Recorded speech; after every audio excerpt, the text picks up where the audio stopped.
and the visiting president of the Republic of Niger, Mohamed Bazoum. State House correspondent Adamu Sambo reports that the Nigerian leader is visiting Nigeria for the first time since coming to power on the 2nd of this month.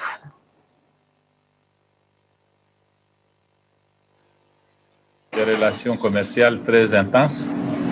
Nous avons les mêmes intérêts économiques. There's a joint commission, the Nigeria and Niger joint commission, and that hopes that President Muhammadu Buhari will also push for this joint commission to come up with concrete projects and proposals for the two countries to pursue. There's a railway line from Maradi to Katsina, which is also part of integrating the economies of the two countries. And that now Niger is going to become an oil exporting country, and so also increasing cooperation with Nigeria to promote and develop commerce for the advantage of the two countries. The Firearms Act of 2004 apparently did not provide adequate sanctions enough to deter smugglers of firearms and their benefactors. This no doubt is reflected in the recurrent seizures by the Nigerian Customs Service of illegally imported firearms.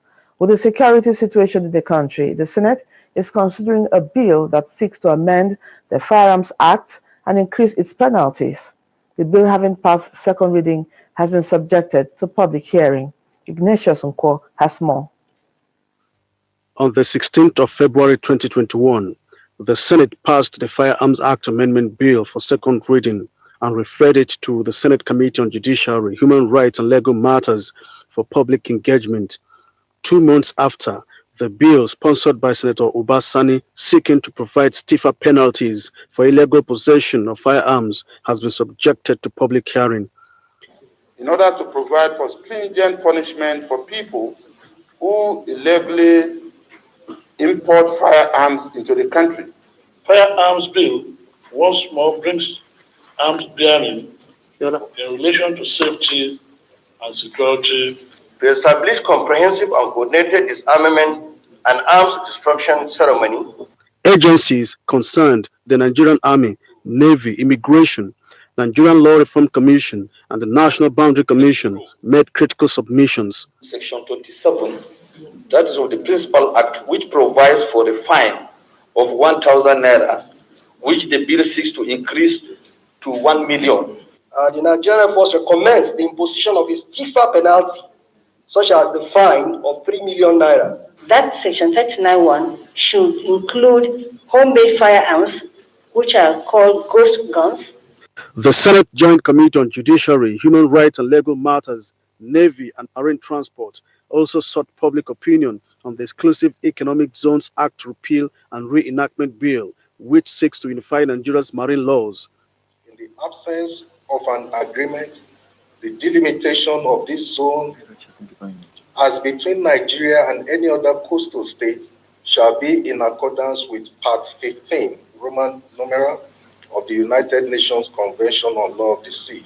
The proposed law, sponsored by Senator George Sekibo, is also expected to give Nigeria claim to all its marine jurisdiction. From the National Assembly, Ignatius Nkwo, NTA News. All tiers of government must cut down on non-essential expenditure in order to help defray the cost of providing critical infrastructure and social amenities for Nigerians. Minister of Finance, Budget and National Planning Zainab Ahmed says, to this effect, President Buhari has constituted a presidential committee on the review of salaries to scale down federal expenditure. Lydia Sampson reports. Economic challenges are not peculiar to Nigeria as the world continues to battle the COVID-19 pandemic. The finance minister noted that despite economic vulnerabilities, revenue performance is more than 70%, with a revenue to GDP target of 15% as outlook. However, frugal spending, she says, is the way to go for economic sustainability. We have very limited revenue, and we have to use whatever money we borrow very, very wisely. We must review our expenditure patterns. We're just spending too much, and we're not generating enough. The minister also gave reasons for the nation's debt profile, which she says is within sustainable limits. What we've done so far is to try to just provide some stability, to make sure salaries are paid, that pensions are received every month, that we send funds to the judiciary and the legislature, that we meet our debt service obligations. And that's what we're doing. But it also means that we have had to borrow more than we had planned before the COVID-19 started, because we need to still continue to invest in infrastructure using our capital budget. Other economic experts on the program advocated increased patronage of made-in-Nigerian goods and the need for caution in borrowing. What we need to do in terms, given what government has been doing, in trying to manage this situation, is for us to, first of all, enlighten ourselves. So I think government has to do a lot more in carrying every Nigerian along, in making Nigerians realize that this is a problem, global problem, and this problem is not just a governmental problem, it's everybody's problem. Let us see how we manage the stock that we have at this point in time, while the government is implementing, measures to grow revenue so that the burden becomes less. There was consensus for strong fiscal buffers and sustainable economic reforms, as well as greater sensitization of Nigerians to understand government efforts at keeping the Nigerian economy afloat. In Abuja, Lydia Samson, NTA News. Constant interference by board members on some activities of government parastatals due to lack of understanding of responsibilities are the major causes of friction leading to bad governance in Nigeria. Consequently, the federal government is providing requisite knowledge and attitudes to board members of federal parastatals and commissions for effectiveness and good governance. Adebola Brooklyn Sunday has more. Good governance is achieved where actors obey the rule of law.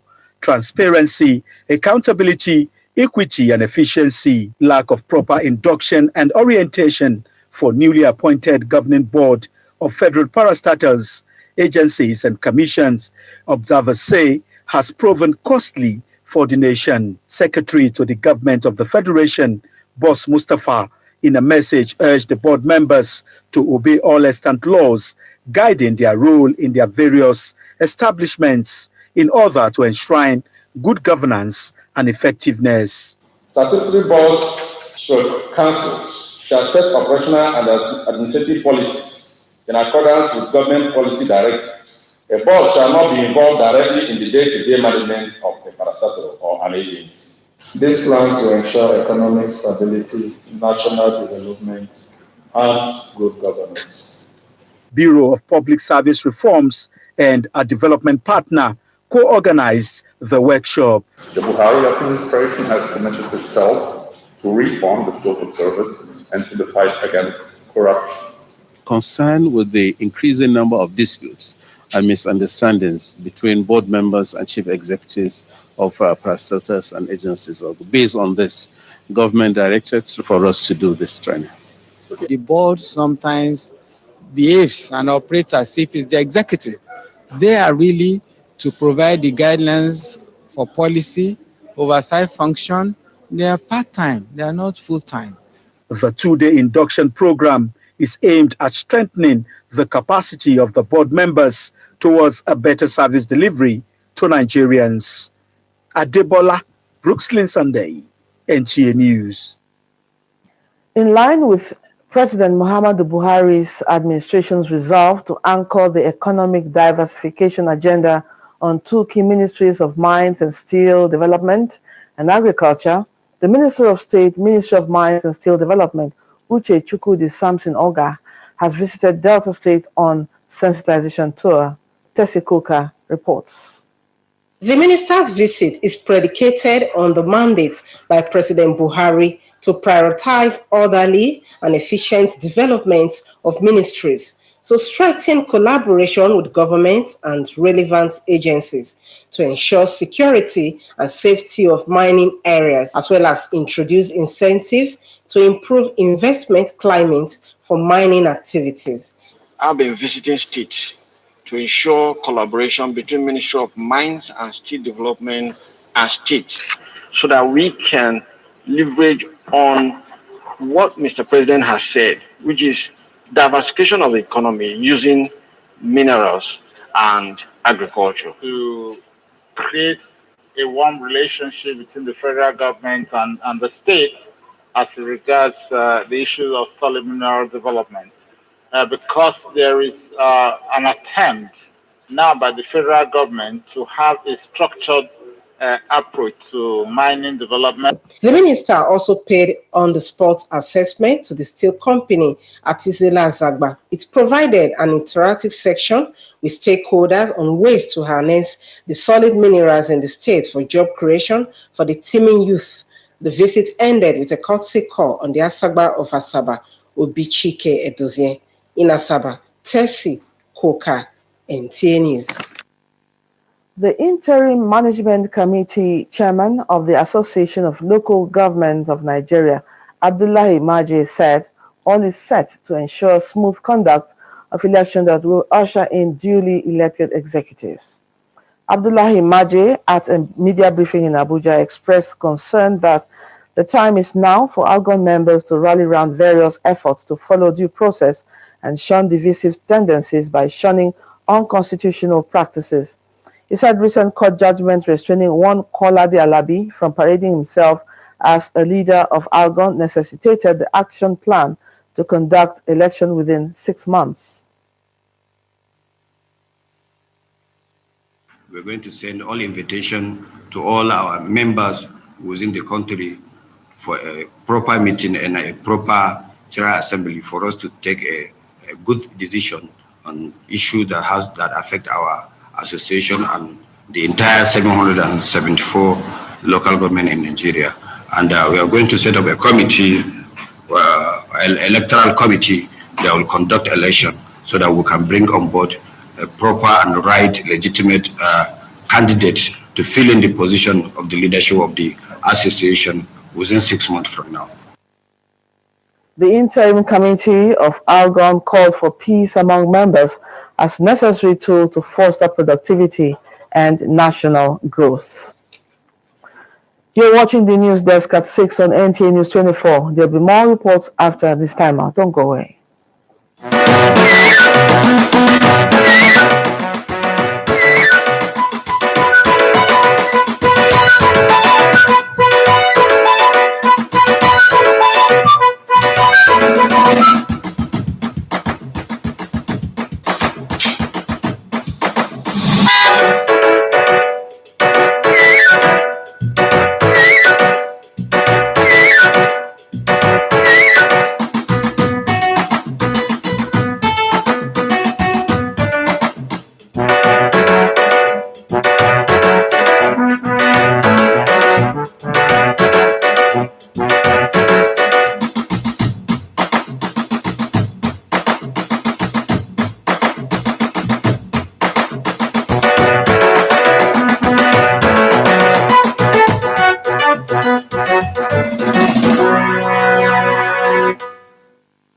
Thanks for staying with us.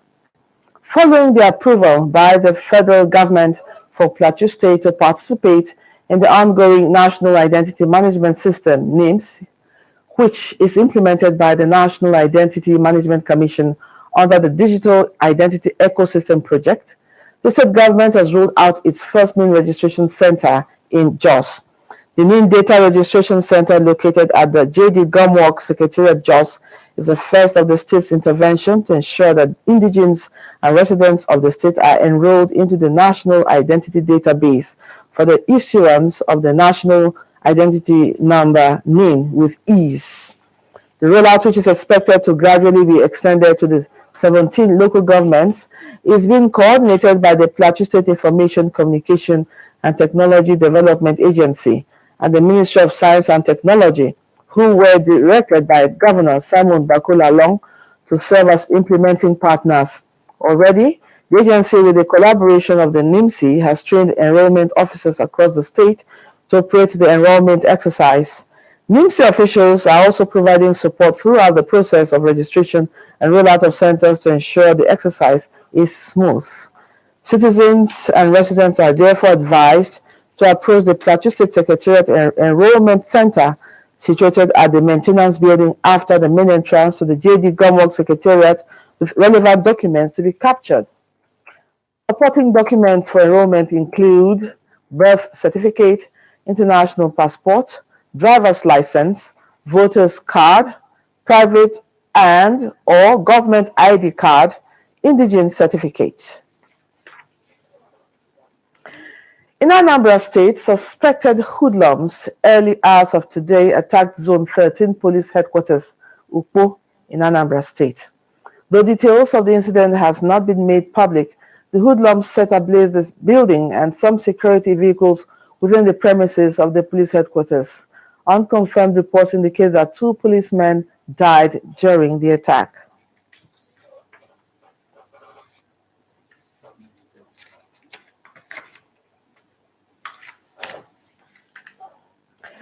The federal government has completed plans to establish a special agro-processing zone in Ikom, Cross River State, for the South region in Nigeria.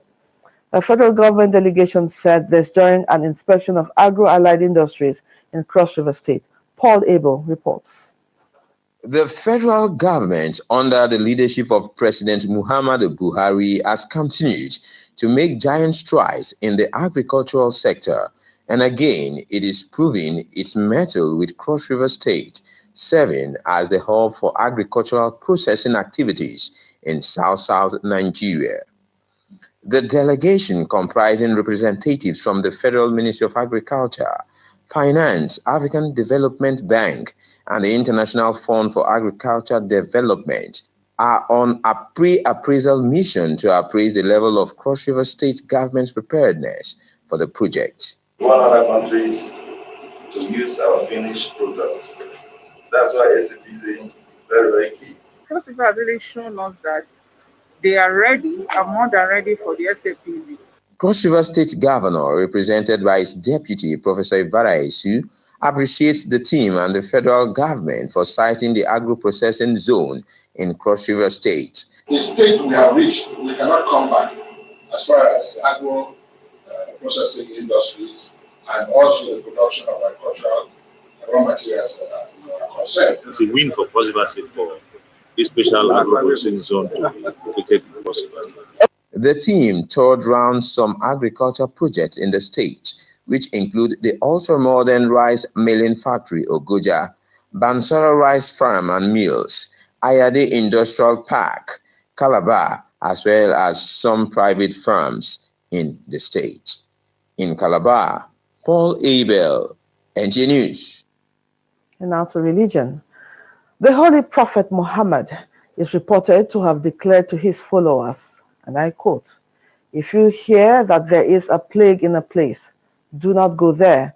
And if you are already there before it breaks out, do not leave the place for fear of spreading it." This narration formed the thrust of this year's annual Ramadan lecture organized by the Islamic Youth League of Nigeria, Abuja, which is considered apt at a time like this. Ilyas Onotu Yakubu reports that the lecture is themed Islamic Perspective to Handling Pandemic. By this time last year, this congregation will not assemble here to observe this all-important annual spiritual obligation. And this was due to the manner in which the coronavirus pandemic held sway on everything and being in its path across the globe. This prevailing situation, though on a downward curve now, informed the focus of this year's Islamic Youth League Ramadan Tafsir to provide a clear Islamic direction on such life-threatening challenges. I have a clearer picture of what things are expected of us during this trying period, so that we do not cause unnecessary harm to ourselves and to others. Extremely teach our children we should just abide by that COVID-19 regulations.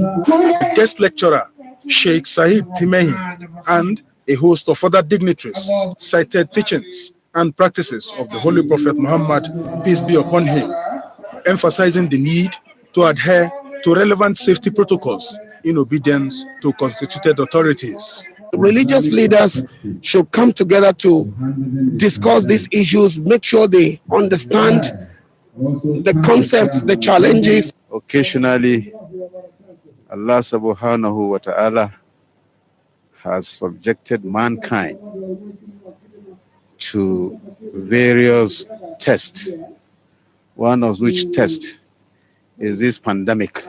Special supplications were made to seek the face of Allah in healing the afflicted, as well as divine guidance of the nation's leadership. Ilyasu Onotu Yakubu, NTA News. The Corps Marshal, Federal Road Safety Corps, Boboye Oyeyemi, has tasked officers and men of the Corps to interface with the states and local governments for regular and timely upload of vehicle information to enhance national security. He said this at the meeting with National Vehicle Identification Scheme Desk officers in Abuja. Oyeyemi Ajayi has details. The creation of National Vehicle Identification Scheme (NVIS) was to correct the haphazard motor vehicle registration process that existed before the establishment of the Federal Road Safety Corps. Year on year, the Corps has worked to achieve this despite a series of challenges. However, this meeting with the NVIS desk officers from 36 states and the FCT is to highlight the need for precaution and due diligence in the process and handling of data to achieve the accuracy required. Since inception, over 500 stolen vehicles have been recovered by security agencies through the support of the platform, which provides real-time information and access to vehicle details required by security agencies for investigation purposes. Similarly, in order to ensure effective capturing of tricycles and motorcycles nationwide in the NVIS, management has put modalities in place to procure and deploy mobile capturing equipment. While emphasizing the importance of national identification number for successful vehicle registration, the FRSC boss reviewed the procurement of a state-of-the-art onboard device towards tackling the issue of having one chassis number in two different vehicles, as raised by some field officers. In Abuja, Oyeyemi Ajayi, NTA News. This is the news desk at 6 on NTA News 24. Here is a recap of the top stories in the news. Cooperation with Nigeria to promote and develop commerce for the advantage of the two countries. Nigeria and Republic of Niger to deepen ties for the benefit of their citizens and economies.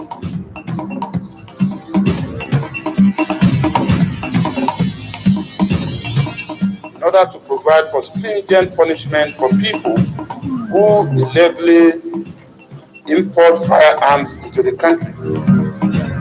Senate seeks to amend Firearms Act and increase its penalties.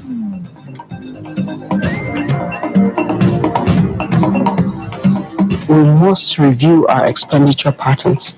We're just spending too much and we're not generating enough. Finance Minister calls for cut down of non-essential expenditure of governments at all levels to meet essential needs of the citizenry.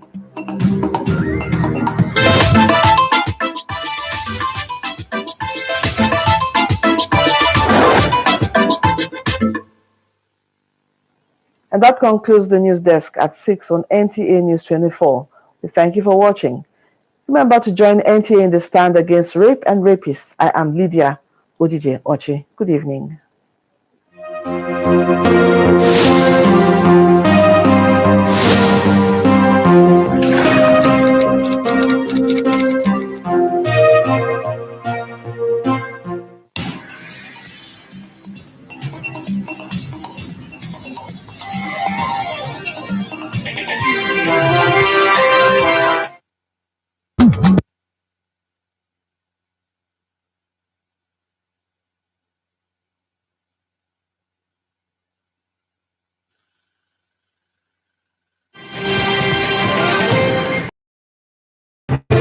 This is NTA News 24, brought from Abuja. You can watch us anywhere, anytime on the following platform.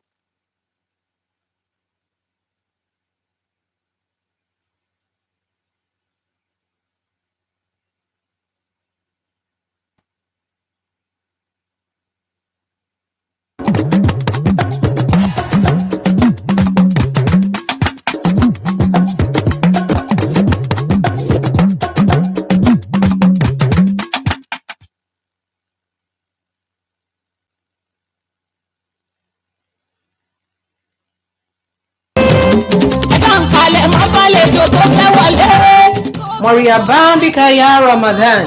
Moriaba bikaya Ramadan. Akiyin ní kíkí ọlá. Assalamu alaikum wa rahmatullahi wa barakatuh. Akiyin kú àmójúbà oṣù Ramadan. Bí àwẹ̀ ti wọlé dé wẹ́rẹ́, iléeṣẹ́ NTA Abẹ́òkúta ké sí ẹ̀yin oníní dúdùn ọlọ́rẹ láti wá ṣe onígbọ̀wọ́ àwọn ètò oníranran eléyìí tí iléeṣẹ́ NTA Abẹ́òkúta ti pèsè sílẹ̀ fún yín láti jẹ àǹfààní oore tó pọ̀ tó sodo sínú àwẹ̀ Ramadan. Àwọn ètò wa bíi ọ̀rọ̀ ìṣítí, ọba ẹlẹ́san, tafsir al-Quran, Ramadan Kareem pèsè